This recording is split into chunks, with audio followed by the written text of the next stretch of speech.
আজ আমাদের পাড়াতে মা কাকিমারা মিলে সবাই মিলে ৩ মাথার মোড়ে বড় ঠাকুরের পুজো করলাম। যেহেতু ভাদ্র মাস চলছে আর ভাদ্র মাসের প্রতি শনিবারেই হয় বড় ঠাকুরের পুজো, তো সেই অনুযায়ী আমাদের পাড়ার মাথার মোড়ে মানে ৩ মাথার মোড়ে আমরা আজকে করেছিলাম বড় ঠাকুরের পুজো।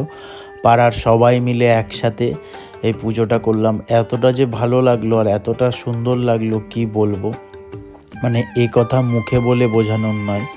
তো এইদিকে যারা যারা উপোস করেছিল, যে সমস্ত কাকিমারা, তারা পুজো দেওয়ার জন্য সমস্ত কিছু করেছে এবং গুছিয়েছে, তারপর অঞ্জলিও দিচ্ছে এরা সবাই মিলে।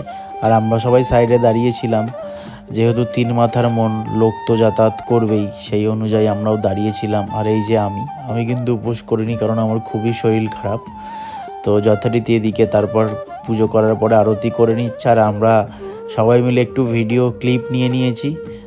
তারপর সবাই চরণামৃত নিয়ে তারপর বোন এদিকে সিন্নি মাখতে বসে গেছে সবার জন্যে।